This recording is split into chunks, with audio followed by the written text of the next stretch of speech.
Le 3 octobre 1990, près d'un an après la chute du mur de Berlin, les Allemagnes de l'Ouest et de l'Est étaient enfin réunies. Débute alors le long processus de l'entrée de l'Est communiste dans le système capitaliste. En 20 ans, l'Ouest a dû débourser des sommes considérables et la réunification ne s'est pas faite sans heurts. Lawrence McFalls est directeur du Centre canadien d'études allemandes. Il y a toujours la nostalgie parce que l'expérience est-allemande, ça ne disparaît pas du jour au lendemain. Ce qui est intéressant, c'est qu'il y a de jeunes générations, des enfants qui sont nés, même après la chute du mur, qui se réinventent un passé, qui sont des nostalgiques. Björn Naoui, un Berlinois de 32 ans, est critique face à la réunification. L'Ouest a tout pris à l'Est. On n'a même pas essayé de conserver quelque chose. Par exemple, ne pas surconsommer, être heureux avec ce qu'on a.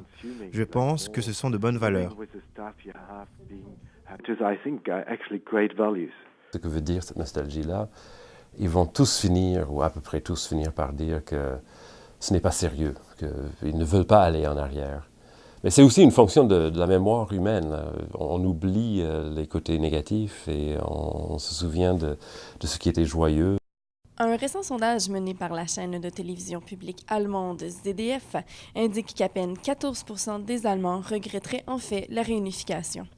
À l'occasion des célébrations, la chancelière allemande Angela Merkel, originaire de l'Est, l'a d'ailleurs qualifiée d'essentiellement positive.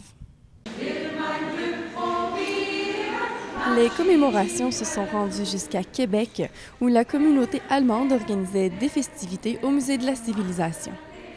Chant folklorique, le traditionnel café clash, c'est-à-dire une dégustation café et gâteau, et un film sur la réunification étaient à l'honneur.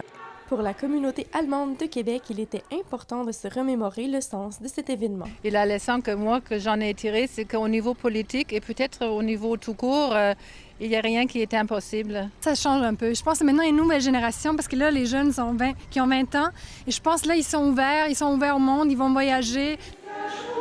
Mais c'est la liberté, je pense. Pour moi, mon père vient de l'Est, ma mère vient de l'Ouest. Donc, j'ai toujours vécu ces côtés difficiles dans ma famille. Et je pense que pour la première fois, je pouvais avoir accès à ces côtés de ma famille que je n'avais pas pu avoir accès.